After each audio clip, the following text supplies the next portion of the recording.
Good morning, everyone. Today we are raking and baling alfalfa. You saw Kendall swath this field in the last video, and it's been about over 100 degrees every day this week, and so it got ready pretty quick. And we're going to take you over here and catch you up on the action.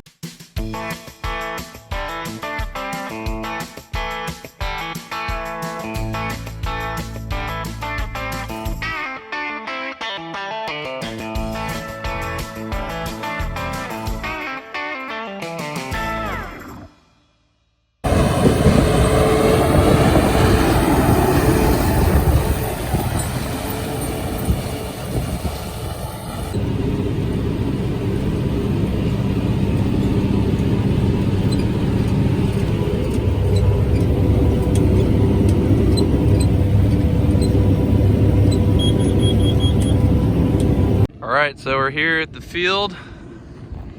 Dad's over there raking. Kendall is baling.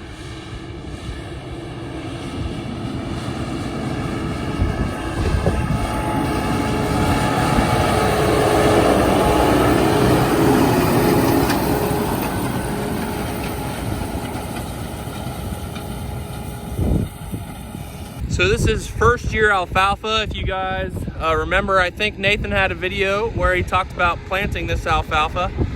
And so usually on your first year, it might be kind of tough to get a good alfalfa crop, but looks pretty good. Our first cutting was delayed quite a bit because we had a lot of bug problems, insect problems, that kind of took out the first crop of this alfalfa. And so this is just the first cutting. Normally our first cutting is in May, and then our second cutting is in late June. But this is just our first cutting of this field. But it looks pretty good. I mean, looks pretty clean. Looks pretty clean. So even though we didn't get a first cutting, at least we got a decent second cutting. And of course it rained all of May, so it helped make the alfalfa grow. Now it's been really dry, really hot. It's supposed to be 106 degrees today. And so we'll see if this alfalfa regrows much. If it doesn't rain over the next 2 weeks, we're not gonna have much of a third or a second cutting. So we'll see how it goes. All right, riding with Kendall and the baler. How's it going? Oh, we got the small field across the creek done, and then I moved over here, so I haven't had any problems this morning. How many acres is this field? Well, I actually don't remember if this is an 80 or 100. You know? I think it's 80. I'm baling off the end rows, so Dad has more space to rake, and he doesn't have to worry about catching them with the rake while he turns around. Yeah, if the rake and baler are ever going at the same time, we try to take the end rows off first just so it cleans it up a little bit. Yeah.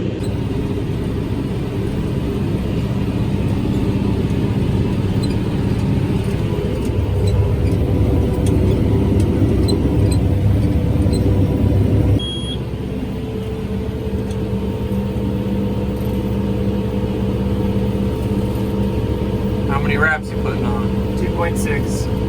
Bang, there it is. I kind of typed in 2.5 and then kind of changed it for me, so I just let it stay at 2.6. I have settings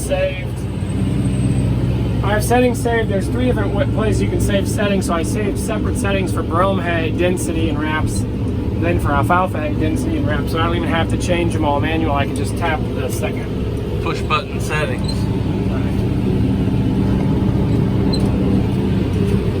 There's Dad over there. You can see the dust flying behind Dad. Yeah, it's gotten pretty dry. The field were really dusty.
All right, Kendall's about out of Netwrap, so I'm gonna leave this Tama Netwrap here for him, this cover edge. So that'll keep him going for the rest of the day, hopefully.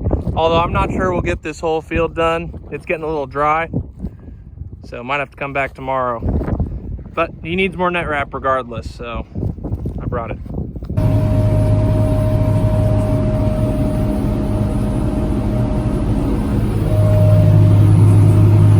Today I'm spraying that field that I was seeding of the soybeans.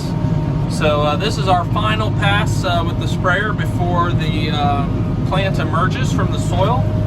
And so this is an important pass because we want to really kill all the weeds that are left here, and we're also putting down some residual that should prevent weeds from growing in the future. And so that's what I'm doing today. My first load, I'm about out. You can see there's my water level there, that little strip of blue, so I'm just about out. I'm doing 2 smaller loads today because it was 106 acres, and I can't do 106 acres on one tank, so I'm doing two loads of 53 acres each. So we're just about there. We're at 49. So I'll probably run out on this next pass. It's hard to see on camera, but as I go over these steep terraces, there's a terrace right in front of me here, and then right up here. It's going to be hard to tell on camera, but the Netwrap boom height control, it keeps the booms right at the height they need to be as we go over these terraces, which is really nice because I don't have to manually run the booms at all. I can just watch the booms automatically change based on the electronics here. The Netwrap system, it has a sensor on it that measures how high each boom is off the ground, and keeps it right at 30 inches, which is where we need to be to get the best coverage for the nozzles. So that's a pretty cool feature that we have on this sprayer. Netwrap is a TopCon company, so that's the same people who we've got our monitor and GPS and auto steer with, so it's all pretty integrated. Oh, I'm out of spray. All right, I am out of spray. You can see there it's completely orange, and the gallons per acre started going down. That's how you know you're out. So I'm gonna head back to the farm and fill my second load. Gonna fold up the booms here.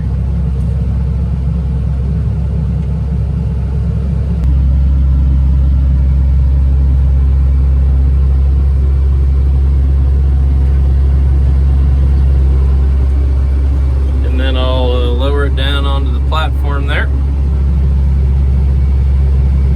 And I'm ready to go. I don't have very far to go. It's just right over the hill over there. So nice short trip back to the farm to get my second load. Looks like Dad got back from raking hay this afternoon. I think Kendall's still baling. So that's what they're doing. Okay, so this is my mix for what I'm putting down after planting soybeans. All right, so I'm gonna load 700 gallons, which is all the way up there. And so far we're at about 175.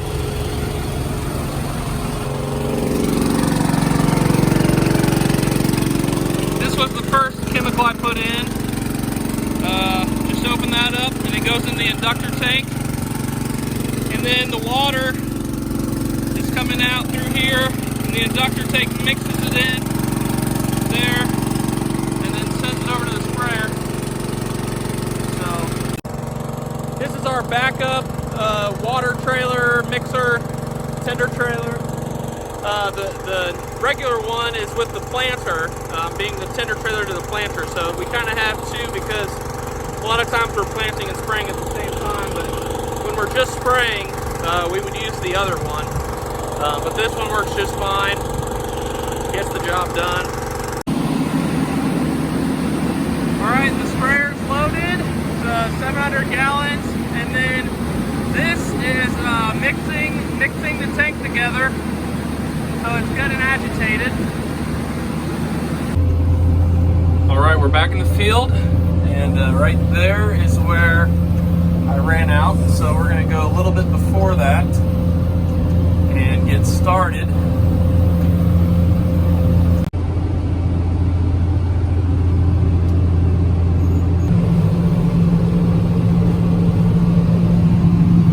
All right, so I know what you're thinking after seeing us spray this field and load the chemicals. You're thinking, man, how can these family farmers who I thought were such great people, you know, be putting these, you know, toxic chemicals all over their fields, all over our food? Well, there's a long explanation to the chemistry and the safety behind spraying what we spray and farming how we farm. There's a really long explanation, and I've made a video and a blog about exactly that on our blog. If you type in Peterson Farm blog into Google and then click the chemicals, pesticides one, you can read a little bit about the science and the safety behind spraying chemicals. But I'm going to try to give you guys the short answer in this video. First of all, my family, we go to the grocery store, we buy conventionally raised bread and different things made from the crops we grow. We have zero reservations about the safety of the products that we grow and the way we grow them. Second of all, there's a lot of myths to kind of what spraying is. You see the liquid coming out of the sprayer and you think, wow, they're putting on a ton of chemical. What's actually happening is we're putting on about 95% water, 90% water, and about 10% of the actual chemical that you saw me pour in, and about half of that is active ingredient. So really only 5% active ingredient coming out of the sprayer booms here. Most of it's water. That's just to get good coverage, and that's why we mix it together so well, is you just need a little bit of that chemical to kill the weeds and to exist in the soil to prevent future weeds. Chemical is very expensive, and so we don't want to use more than we have to. I mean, we literally want to use the minimum amount that we can without causing weed resistance or things like that. You don't want to use too little. You just want to use the least amount you can and still be effective. And so that's what we do.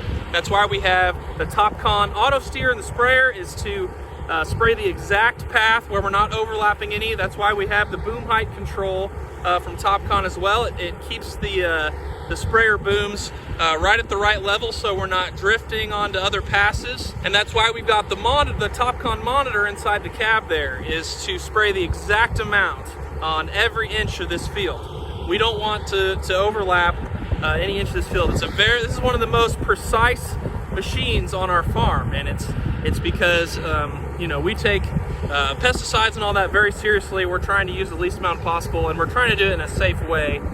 All right, we're gonna start where we left off. I'm actually gonna go a little bit before because it was starting to run out right here. I'm gonna turn on the boom height control here. All right, that moves the booms to where they need to be. All right, so this button here turns on the spray, but it will not spray anywhere there's already green. So if you watch this as I drive, you'll see each section turn on as it exits the green there. So we're gonna go ahead and turn that on. As you can see, there's no spray coming out yet. And we'll start going forward here. We'll turn on the auto steer. So it's driving. And now watch them turn on. They turn green right there, and there. And now it's spraying.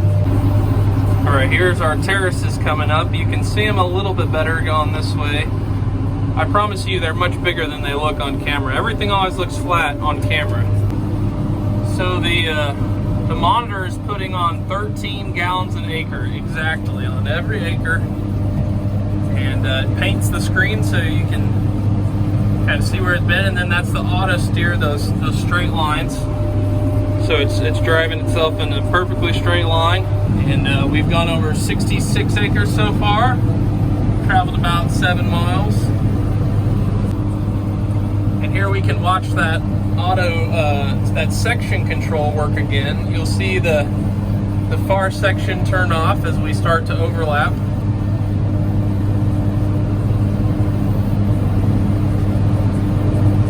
So there it goes, it's off. That one's off.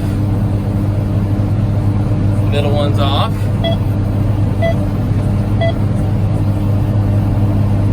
And the last one's done. And there you can see the left 3 are off. And the right 2 are on. Alright, so the way a sprayer works is you got this big tank where you have your mix, and then that mix is pressurized and sent to each one of these nozzles.